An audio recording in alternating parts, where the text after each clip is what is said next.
Le doy a Benji, él nos va a contar un poco de este hermoso viaje que han tenido.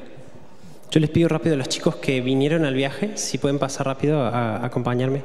Les queremos dar 1.000 millones de gracias por todo el apoyo que nos dieron el domingo pasado orando y el antepasado dando la ofrenda para la iglesia en Milano. Nosotros fuimos con este equipo a Milano en un auto, nos tuvimos que aguantar 10 horas juntos en el auto, pero al final realmente valió la pena completamente. Lo que pasó allá fue increíble.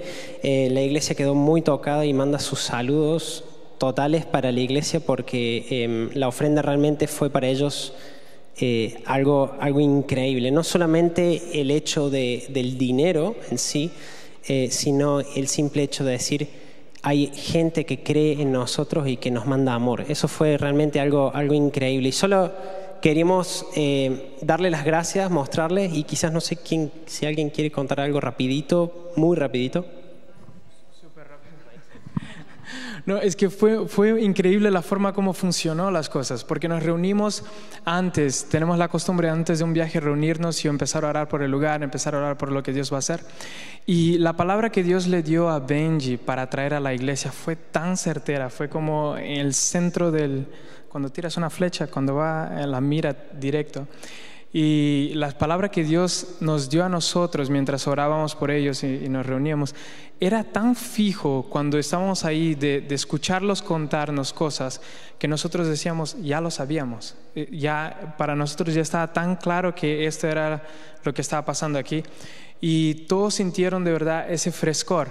Nos dijeron eso, sentimos como aliviados, algo fresco de Dios, que era como si estuvieran en un desierto batallando y llega de repente a un oasis y algo fresco, como que Dios diciéndoles: están yendo bien, ustedes se han mantenido firmes y sigan adelante. Y la ofrenda fue como una confirmación también de Dios diciéndoles: yo apruebo lo que están haciendo y continúen adelante.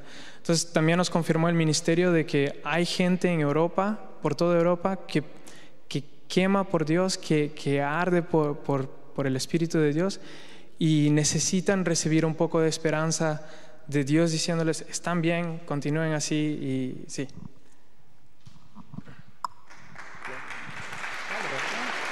Bueno, gracias, realmente gracias por este tiempo, y porque una cosa que quería agregar era que realmente para nosotros fue increíble ver que nosotros sentíamos que Dios nos dijo que teníamos que llevar algo, y no solamente dinero, sino el apoyo. Y veíamos cómo, por más de que éramos una iglesia muy distinta a la iglesia de Milano allí, en muchos sentidos hacen las cosas distinto que nosotros y tienen cosas que piensan incluso distinto que nosotros, nada grave, pero vimos que Jesús nos unió en lo que realmente era importante. Y yo creo que eso fue increíble, porque veíamos, sí, mira, ellos hacen esto así, nosotros lo hacemos totalmente de otra forma, pero nos unió Cristo, y eso fue increíble, y eso les queremos compartir nada más. Gracias.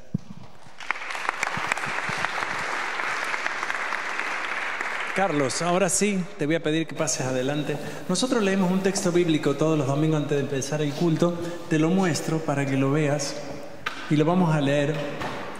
¿Me acompañan para leerlo juntos? Dice: por eso el Espíritu Santo dice: cuando oigan hoy su voz, no endurezcan el corazón. Amén. Que el Señor te bendiga, Carlos. Gracias. ¿Ya está? Bien. Qué gusto es estar aquí con ustedes. Saludos del seminario, saludos no solamente a los estudiantes, sino también a toda la congregación, especialmente de la rectora, con quien estuvo y que estuvo con ustedes hace un tiempo. Ella me dijo: mandá cariños a los hermanos allí. Qué bueno es estar en otro país y hablar y orar y cantar en nuestro idioma, ¿no? ¿No le ha pasado eso? Yo he visitado varios países donde cantan y hablan en otro idioma, y uno participa y siente el amor del Señor de los hermanos, pero cuando canta es como que uno canta en su idioma. Y yo he cantado los himnos que y canciones que conocía, que los hermanos cantaban en un idioma y yo lo seguía cantando en el mío, porque alabar y adorar al Señor es algo que nos sale del corazón y a veces es difícil traducirlo, ¿verdad? Sobre todo al orar es difícil hacerlo. Quiero agradecer a los alumnos que me escucharon horas durante estos días, 5 días, ¿no? Se bancaron horas que yo hablara y hablara y hablara y a veces me fuera por las ramas. Gracias, hermano. Gracias. Si ustedes hacen un esfuerzo y uno de esos esfuerzos es escuchar a una persona. Agradecer por los que me estuvieron alimentando. Me estoy yendo más gordo. El saco me sigue cerrando, pero un poquito más apretado. Y agradecer a los que dirigieron la adoración. Hermanos, me han llevado, especialmente con algunas canciones, me han elevado a la presencia del Señor. Y cuando ustedes cantaban, estás obrando, no te vemos y estás obrando, yo en mi corazón cantaba el poema de Lamentaciones, capítulo 3, acuérdate de mi aflicción, que la misericordia del Señor jamás se termina, nunca fallan sus bondades, nuevas son cada mañana. Es interesante, porque Él lo estaba diciendo a un pueblo que estaba en aflicción. Por eso comienzo diciendo, acuérdate de mi aflicción y de mi vagar, de la amargura. Pero la misericordia de Dios no termina. Y ese obrar de Dios está siempre presente con nosotros. Y yo, al cantar, a mi mente volvía en eso, quizás no es lo que ustedes cantaban, pero es lo que mi corazón me decía que esa canción me estaba dando.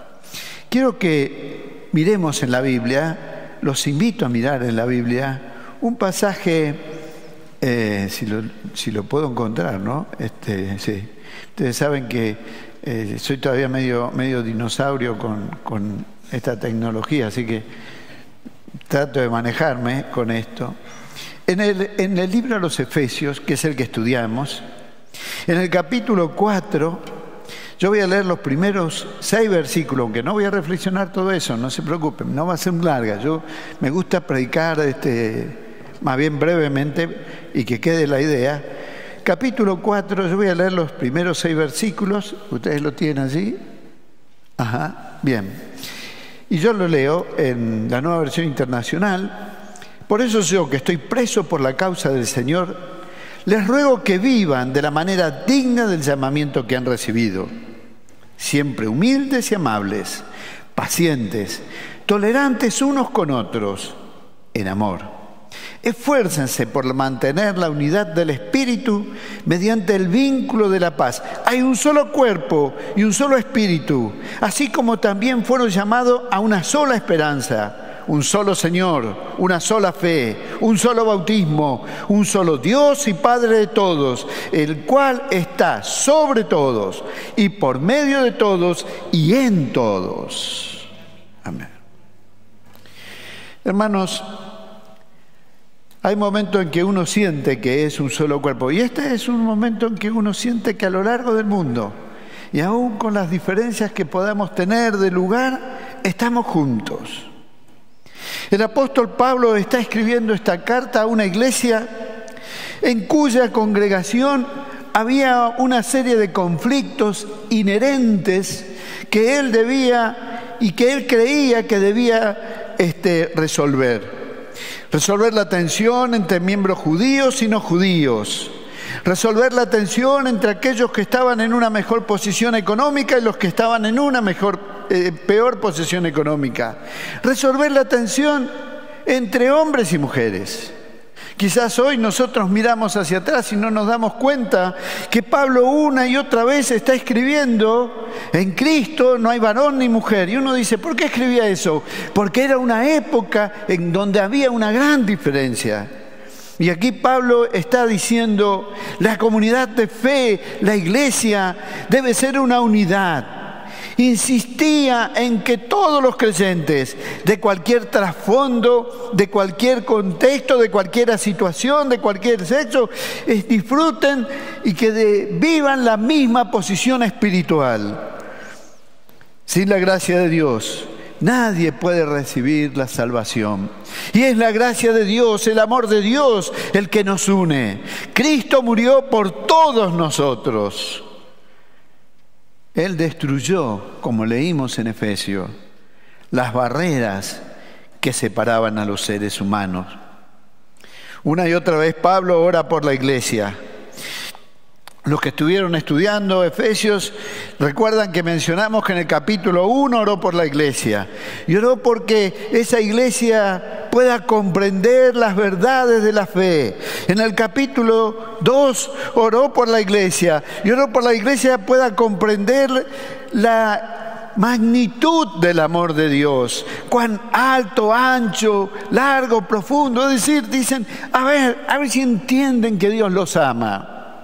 Y ahora, en este momento, en este pasaje, en este lugar, está pidiendo a la iglesia un estilo de vida, una manera de vivir. Me gustaría muy brevemente mencionar 3 cosas. En primer lugar, noten cómo comienza el pasaje. El apóstol dice a los creyentes, y con la autoridad que él tenía como apóstol y como haber sido su pastor por varios años, le dice, yo les ruego, yo les suplico que vivan de esta manera. No es un mandato, no es un mandato final, no es una obligación, no es un mandato autoritario, es una súplica. Y en este sentido Pablo apela a su sentimiento, a su recuerdo. Hermanos, recuerden, yo quiero que ustedes obedezcan, pero no obedezcan porque yo les ordeno, obedezcan porque conocen lo que yo les estoy diciendo. La persona que hace la exhortación de vivir por Cristo había dado su vida por Él. Había entregado su tiempo, su esfuerzo, y es Él el que le está diciendo, tengan una manera de vivir diferente. ¿Qué es lo que le plantea Pablo? ¿Qué significa formar parte de una iglesia? Significa haber sido llamado. La vieja Reina Valera dice de la vocación con que fuiste llamado. ¿Saben una cosa? De esa manera muy simple y sencilla, Pablo está diciendo, ustedes no están aquí porque ustedes quieren. Ustedes están aquí porque Dios les ha tocado el corazón. Y Dios les ha tocado a todos, y todos son hijos de Dios, porque Dios no tiene primos, no tiene sobrinos, no tiene nietos, solo tiene hijos. Y son hijos de Dios. Y son hermanos entre ustedes. El grupo que me vio conmigo en la semana, recordaré que yo hablo con mucho amor de mi hermana. Amo a mi hermana, profundamente. Pero también recordaré que yo les dije que mi hermana es todo lo opuesto a mí. Es rubia, es delgada, es peticita. Es decir, que parece que no tuviéramos el mismo padre, que uno de los dos fuera adoptado. En este caso sería yo, porque ella nació en la casa. Es decir, que de ella no hay duda. Pero yo tengo una tendencia a engordar. Soy más bien de tez superando lo blanco hacia arriba. Soy más alto que ella apenas me llega por acá. Y hace las cosas opuestas a lo que yo soy. Es totalmente diferente, vive totalmente diferente, pero es mi hermana y la amo. Y a veces me enoja, pero sigue siendo mi hermana. Y yo la he usado como ejemplo para mis hijos, porque yo tengo 4 hijos y también ellos tienen sus historias entre ellos. Y yo le digo, recuerden que ustedes van a ser hermanos siempre. Podrán enojarse, Podrá irse a vivir lejos uno, como ya ocurrió, que se fue a vivir lejos y después volvió. Podrá no querer hablar con los otros, no ir a saludarlo en el cumpleaños, no tener ningún contacto, pero siguen siendo hermanos y van a ser hermanos siempre. Hermanos, nosotros somos hermanos. En esta situación tenemos que recordar que hemos sido llamados por Dios para vivir en comunidad, porque nuestra fe es una fe comunitaria, no para vivir en la soledad. Ya en la época del Nuevo Testamento, el autor de los Hebreos tuvo que decirle: no dejen de congregarse como algunos tienen por costumbre. ¿Por qué? Porque es en este momento, en este lugar, y en la comunión, en el charlar, en sentir el contacto de aquel otro que tiene el mismo Espíritu de Dios, donde nuestra fe crece. No solo crece porque oramos y leemos la Biblia, cosa que tenemos que hacer en nuestra casa. Crece especialmente cuando nosotros estamos en la comunión. Crece especialmente cuando vivimos esa comunión. Jesús dijo: donde estén 2 o 3 reunidos en mi nombre, allí estoy yo. ¿Se acuerdan de eso? Saben que en la Argentina se ha usado mucho ese versículo cuando llueve mucho y hay poca gente. Entonces dicen: ven, acá también está el Señor, que somos pocos. Pero el Señor no estaba hablando de eso. El Señor estaba diciendo que su presencia de manera especial, aunque Él está con nosotros todos los días, su presencia de manera especial está cuando nosotros compartimos con los hermanos. Hay un llamado especial y hay una conducta especial. Dignos como fuiste llamado. Ese término, ese adverbio griego que aparece aquí, tiene el sentido de algo estable y de algo que tiene un cierto equilibrio. Y uno dice: digno, ¿tiene que ver con el equilibrio? Sí. Tiene que ver con que nuestra vida sea la misma aquí y ahora, donde nos abrazamos y nos saludamos con amor y nos damos un beso. Una de las cosas que más me cuesta es ir a otro país donde no tienen la costumbre que tenemos en Argentina de darnos un beso todos. Hombre con hombre, hombre con mujer, ¿verdad? No sé si es buena costumbre o mala costumbre. Cuando voy a Estados Unidos me tengo que parar para no pegarle un beso a uno, porque en Argentina, aún entrando en un ámbito oficial y ante alguien que no es creyente, cuando te saluda te zampa un beso, ¿verdad? Y ya nos hemos acostumbrado. Cuando uno va a otro lado, que le da la mano, uno siente y le da ganas de darle un abrazo y un beso. Pero es cierto, en la comunidad estamos acostumbrados a un contacto. Pero ¿saben qué? Esta alegría que sentimos también la tenemos que expresar afuera. No podemos ser así aquí y así afuera. Tenemos que vivir dignamente, es decir, de manera equilibrada, pareja, con aquellas cosas que el Señor nos manda. El apóstol empieza haciendo un llamado. En segundo lugar, el apóstol decide en los versículos 2 y 3 mencionar qué son los requisitos que tenemos que tener, cómo debe ser nuestra conducta. Este llamado de Dios no es para una relación privada con Dios, sino que es para que vivamos en una comunión, en esta comunión, en la comunión de fe. Y en esta comunión de fe debemos cumplir ciertos requisitos que el apóstol menciona allí en el versículo 2, especialmente para que nosotros sepamos cómo debemos vivir. ¿Qué es lo que pide en nosotros? En primer lugar, pide humildad. Aprender a comportarnos humildemente.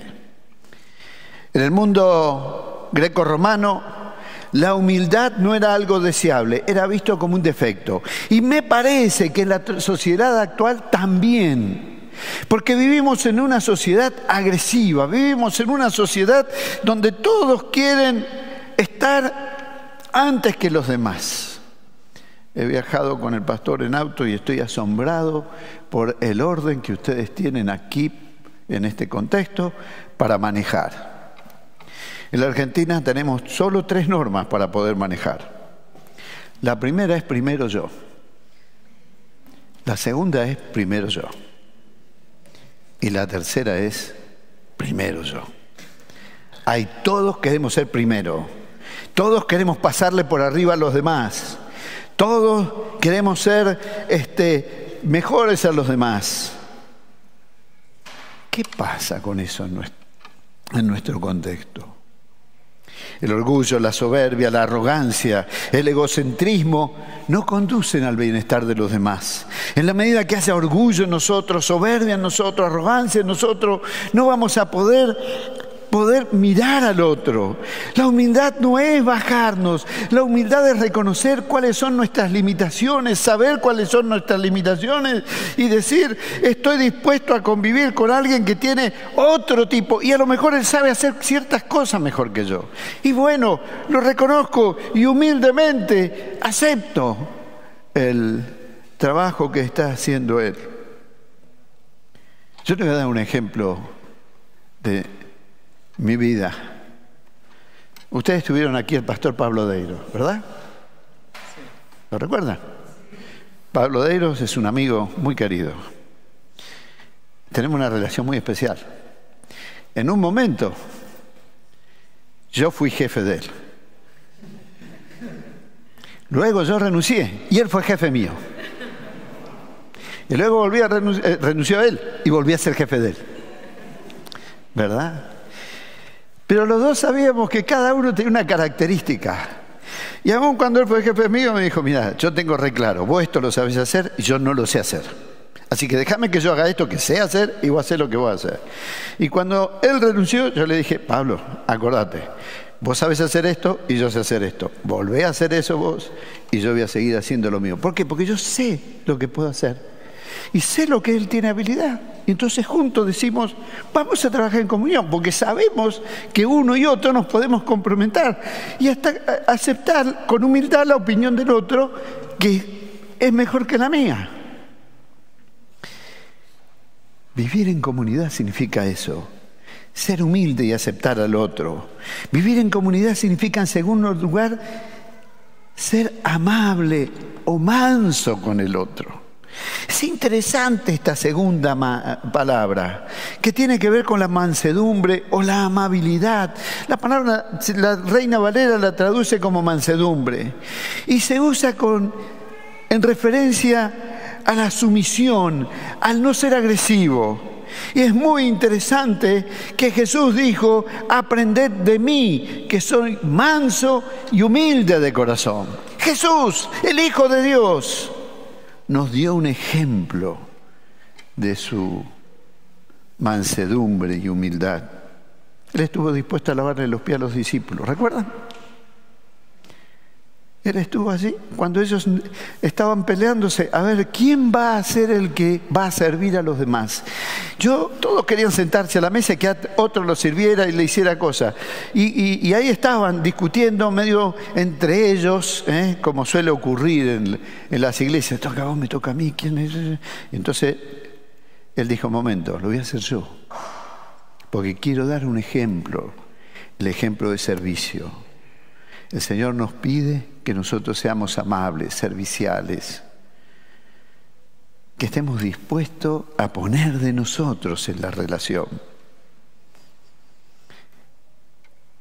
Luego nos dice que debemos ser pacientes. Señor, a mí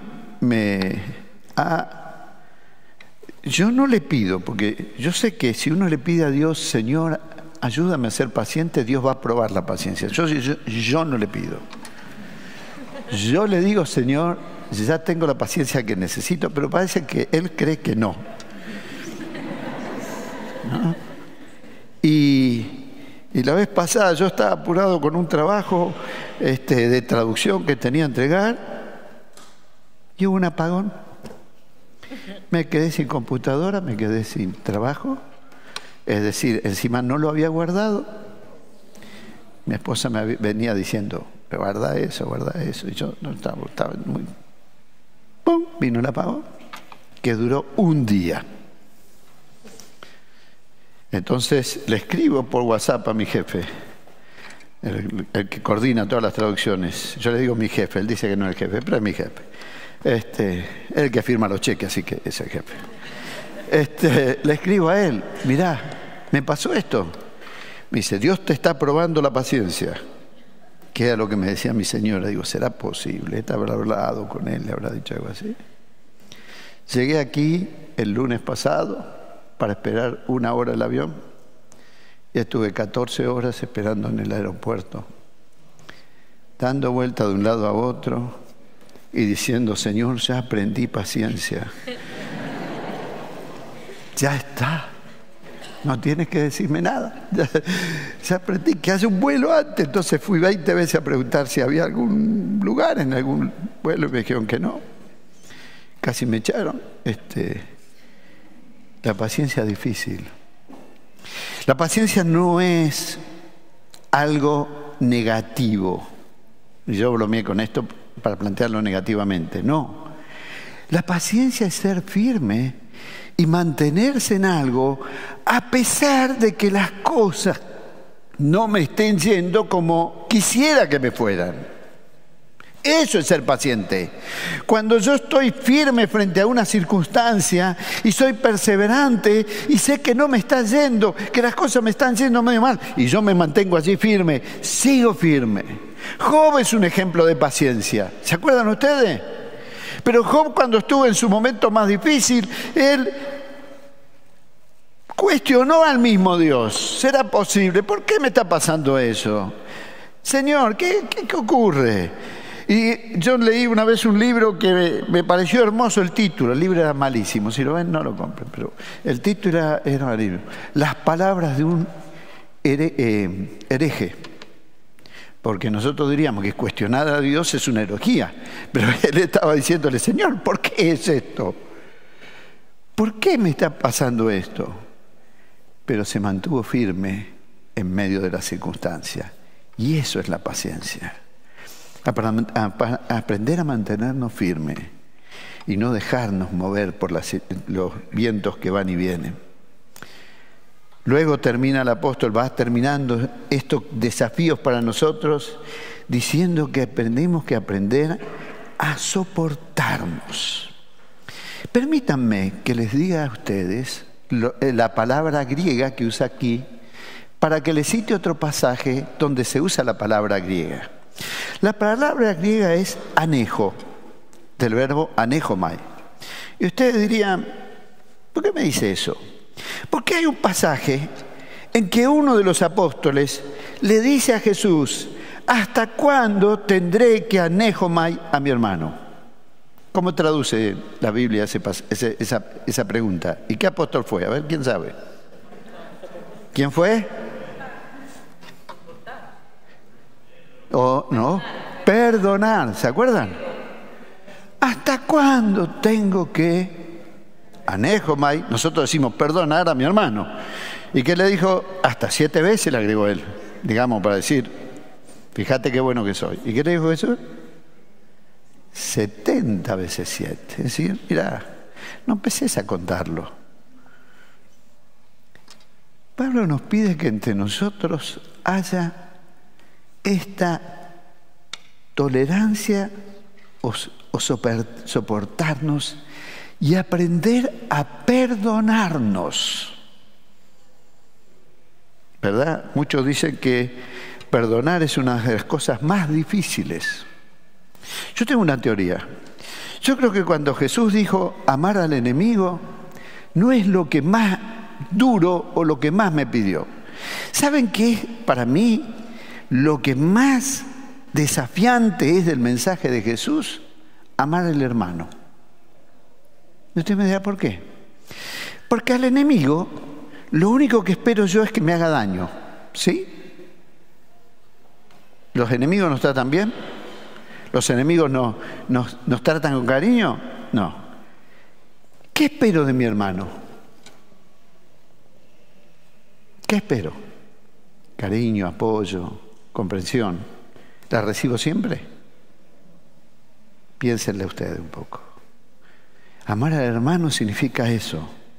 Amar al hermano significa aprender a perdonarlo, aprender a a reconocer que Él se puede equivocar y yo tengo que estar allí y hacer lo que Jesús dijo.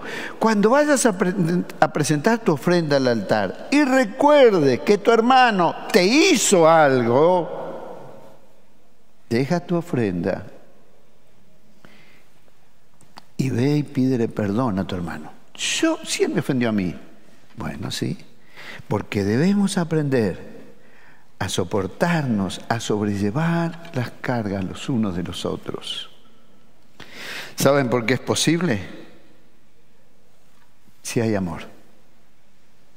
Jesús dijo que justamente el amor lo que debe ser la característica del pueblo cristiano, no otra cosa, el amor.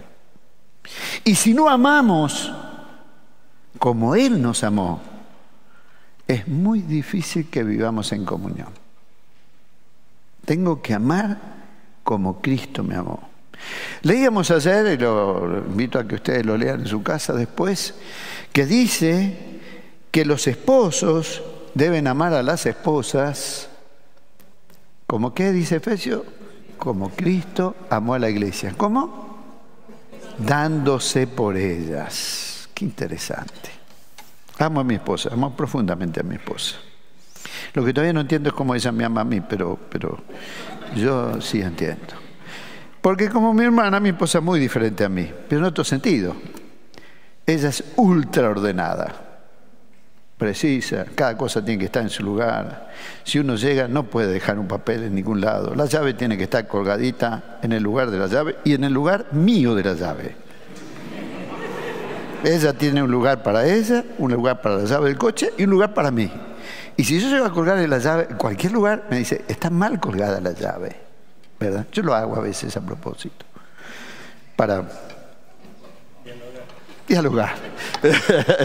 Está bien, para dialogar. A veces hace bien.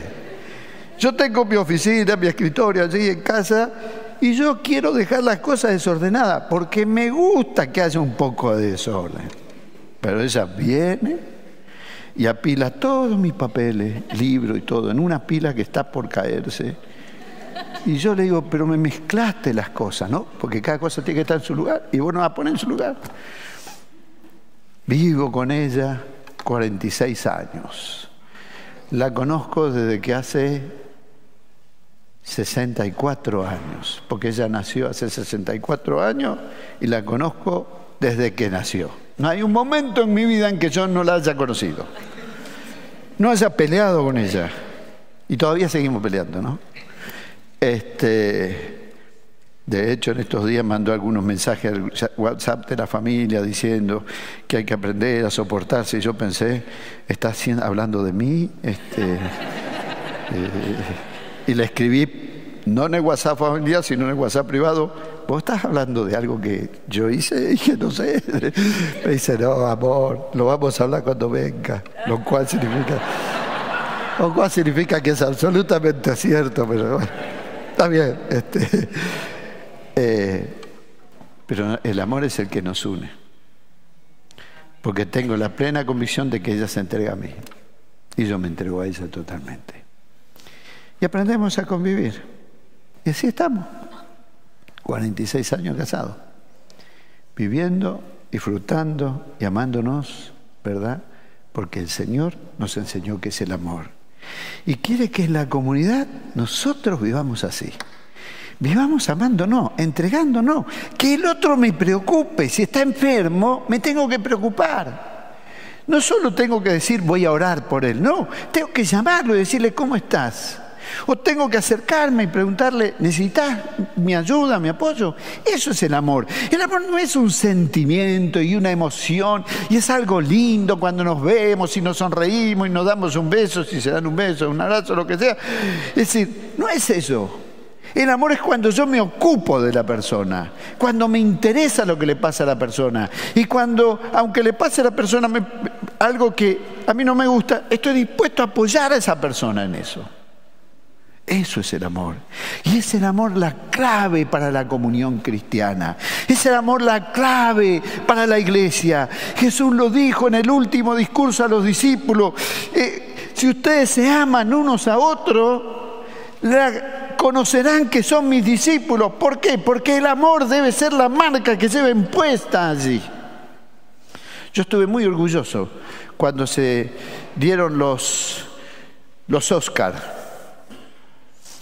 porque uno de los que ganó el Oscar abrió su saco y mostró el escudo del club del cual yo soy hincha, Club Atlético San Lorenzo de Almagro, Víctor Morgensen. Yo dije, allí está, en los Oscar que está viendo todo el mundo, el escudo de San Lorenzo, un gran equipo de fútbol. Bianchi se ríe porque sabe que San Lorenzo es verdad, es un gran equipo. Pues nosotros tenemos que abrir nuestro saco y mostrar el escudo de Cristo, que es el amor. Así conocerán que son mis discípulos. Nosotros tenemos que estar unidos para que el mundo crea. Eso lo siguió diciendo Jesús después de esto. ¿Cómo va a creer el mundo? Lo va a creer a través de nuestra unión, de nuestra comunión. Pero permítanme que termine, y me he extendido demasiado, pido disculpas, diciendo lo que dice Pablo en el versículo 3 y haciendo el desafío de Pablo en el versículo 3. Esfuércense por mantener la unidad del Espíritu mediante el vínculo de la paz. Solo 3 cosas que menciono así, las enumero. Esto es un trabajo, es un esfuerzo. Es cierto que a veces parece más fácil y a veces parece más suave, pero es un esfuerzo. Debemos disponernos y esforzarnos, porque es cierto que en la comunidad puede haber alguno que no me guste, no me caiga bien, pero me tengo que esforzar. En segundo lugar, esta unidad la produce el Espíritu. Y es el Espíritu el que nos ha convertido en hijos de Dios y tiene que ver con nuestra hermandad, porque todos tenemos el Espíritu Santo. No hay un medidor para decir este es más espiritual o este es menos espiritual. Todos tenemos el Espíritu Santo y debemos, por esa unidad del Espíritu, porque el mismo Espíritu, ese único Espíritu de Dios llegó a cada uno de nosotros, es que nosotros debemos forzarnos para estar unidos.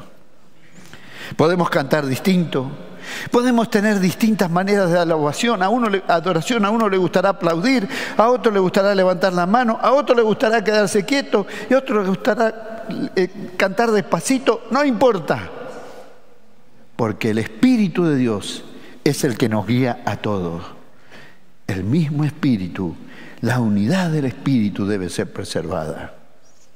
Pero sobre todas las cosas, dice Pablo, debemos tener el vínculo de la paz. Esa palabra significa en realidad cadena.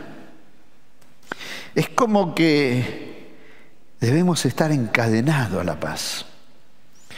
¿Recuerdan? Bueno, a los alumnos de esta semana les diría, pero a lo mejor a ustedes tengo que decírselo de otra manera. Cuando Pablo escribió esto, estaba preso en Roma. Cuando Pablo escribió esto, en los 2 años que estuvo preso en Roma, estaba encadenado a un soldado para que no se escape. ¿Verdad? Estaba el soldado sentado al lado de él y el encadenado. Y ahí estaba Pablito, ¿verdad? Donde iba, tenía que ir con el soldado. Y justamente escribe eso de encadenarnos a la paz. La paz tiene que ser algo que esté con nosotros en todo momento. La paz tiene que ser algo que esté a mi lado, no de vez en cuando. Es cierto que a veces nos ponemos un poco nerviosos, ¿no? ¿Les ha pasado que alguna vez se han puesto nerviosos por algo? Por algo que nos contesta, cuando manejamos por alguien que nos hace una maniobra fea y deseamos que Dios lo bendiga, lo cuide a él y a su familia, ¿verdad?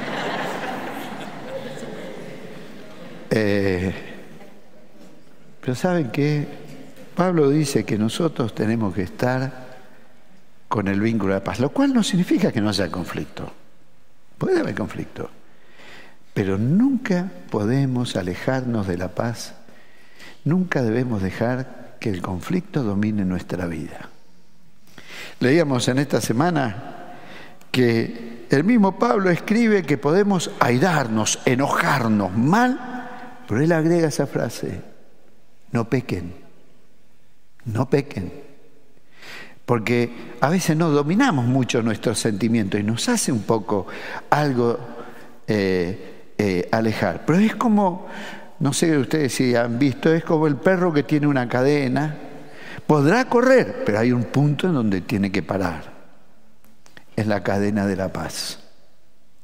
Es la cadena de esa paz que Cristo vino a traer en nuestro corazón, pero que al mismo tiempo nosotros tenemos que reflejar a los demás. Él es nuestra paz. Y Él puede llenar nuestra vida de paz. Y a veces puede ser que las circunstancias sean conflictivas y difíciles. Pero ¿sabe una cosa? La paz de Dios, que gobierna todo, tiene que estar en nuestro corazón. Porque Él dijo: mi paz os dejo, mi paz os doy, no como el mundo la da, yo le doy. Y esa paz es la que nos tiene que gobernar. Mis queridos hermanos, ustedes son una comunidad preciosa, en medio de la diversidad. Tienen distintas nacionalidades. También he escuchado a un idioma distinto y querido aquí adelante. Pero ustedes tienen que ser uno en el Señor.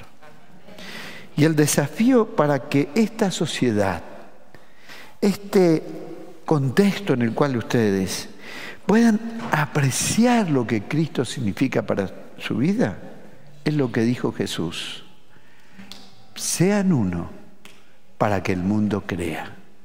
Y su mundo es este, donde están ahora. Y la dignidad de ustedes tiene que ser tal que los demás digan: miren cómo se aman, miren cómo se cuidan. En una sociedad impersonal, en una sociedad donde cada uno piensa por lo suyo propio y en lo que puede conseguir, en una sociedad trepadora a veces que alguien quiere pasar arriba de otro, nosotros tenemos justamente que mostrar que somos distintos. Y somos distintos por aquel que vino a nuestra vida y trajo a nuestro corazón paz. Y su amor nos cuida y nos rodea y nos enseña a tratar a los demás de la misma manera que Él nos trató. Porque no olvidemos que Cristo nos perdonó. No olvidemos que Cristo sigue perdonándonos a pesar de lo que nosotros hacemos muchas veces. Que Él sigue amándonos y tolerándonos. Y que Él sigue acompañándonos. Y si Él hace eso para estar con nosotros y en una comunión con nosotros, ¿qué menos podemos hacer nosotros por los demás? Si yo no tolero al otro, Él me tolerará a mí. ¿Qué dijo Jesús en el Padre Nuestro? Perdónanos nuestras ofensas. ¿Cómo quién? Como nosotros perdonamos a los que nos ofendieron. La comunión de Cristo en nosotros nos tiene que llevar a una comunión con los demás. Y este es el desafío de hoy. El desafío que yo quiero decirle, que siento en mi corazón, es que profundicen su comunión con Dios. La profundicen a través de darle lugar al Espíritu de Dios que actúe en su vida y los guíe. Y el Espíritu de Dios lo va a guiar cada día, no un día, todos los días, cada mañana, en cada momento. Señor, guíame en este día, que tu Espíritu abra mi boca o cierre mi boca, cuando tengo que hablar o cuando no tengo que hablar, no tengo que responder. Que profundicen su comunión con Dios para que puedan profundizar esta comunión entre ustedes. Y esta sociedad mire y diga: a ese lugar quiero ir, porque así hay algo que no encuentro en otro lado. Quiero invitarles a que inclinen sus cabezas y por un instante cada uno de ustedes, delante del Señor, aunque estamos en comunión, hay un momento en que yo estoy con Dios, aquí estás con Dios, en este momento, y le digas al Señor: Señor, quiero profundizar mi comunión con vos, quiero vivir más íntimamente. Y si hay algo en tu vida que está siendo un estorbo para eso, en el nombre de Jesús te pido que lo pongas a sus pies y renuncies a eso y diga: voy a abandonar esto, voy a dejar esto, voy a cambiar esto, que sé que está siendo un estorbo para que mi comunión con vos sea más íntima, y siendo más íntima mi comunión con mis hermanos crezca y podamos ser testigos en esta sociedad. Por eso te invito a que en este momento le digas al Señor: Señor, aquí estoy, quiero estar más con vos para vivir más plenamente la relación con mis hermanos, que solo vos podéis ayudar a que esté mejor. Entregale al Señor lo que sea necesario. Pedirle al Señor que su Espíritu te guíe en cada momento. Y ¿sabes qué? La presencia del Espíritu te va a estar guiando en cada instante. Oh Padre, yo te ruego en el nombre de Jesús por cada uno de los que estamos aquí. Por mí te pido. Y te pido perdón y te pido que me ayudes. Y te pido que en primer lugar, Señor, me ayudes a ver aquello que estorba a profundizar mi comunión contigo, para que cada día la pueda hacer más íntima. Pero te pido que ayudes a mis hermanos, a cada uno y a esta congregación. Señor, que cada uno pueda cada día tener más de vos para poder compartirlo entre ellos y compartirlo a la sociedad. Bendícelos. Bendícelos con esa bendición espiritual que solo vos podés dar en todo tiempo. En el nombre de Jesús oramos. Amén, Señor. Amén.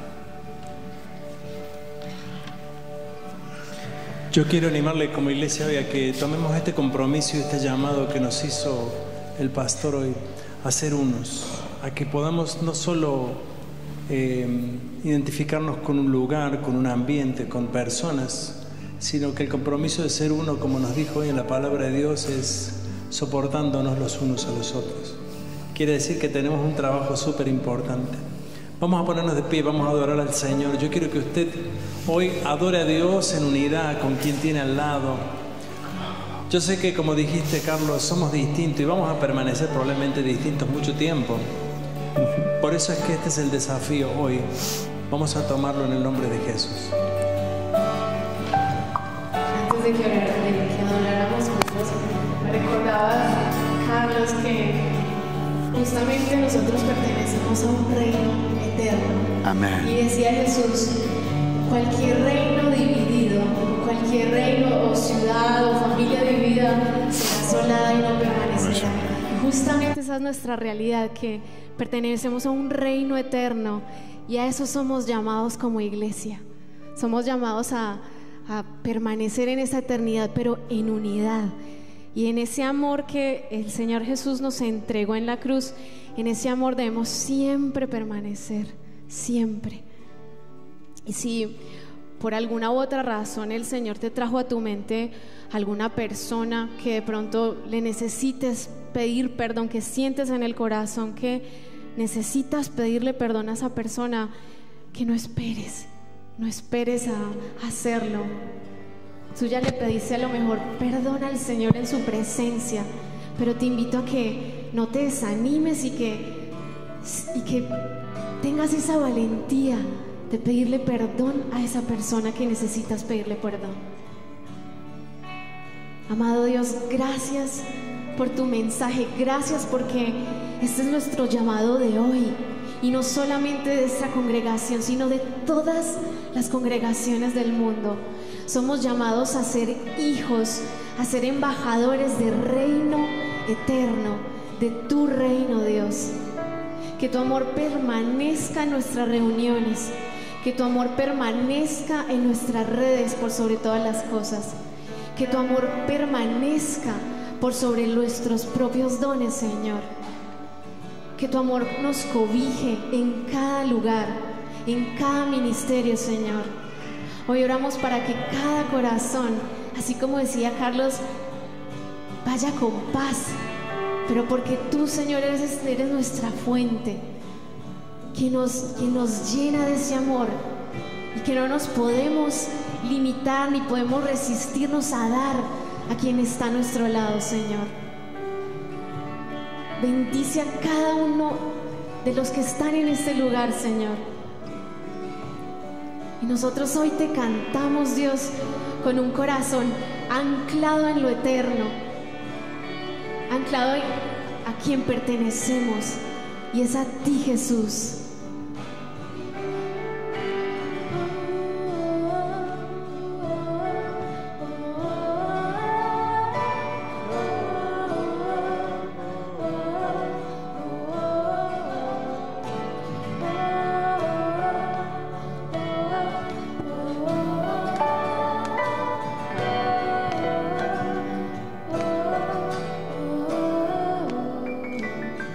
¿Quién rompe el poder del pecado?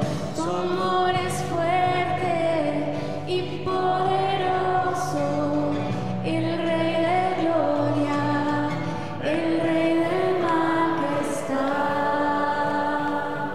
¿Quién conmueve este mundo?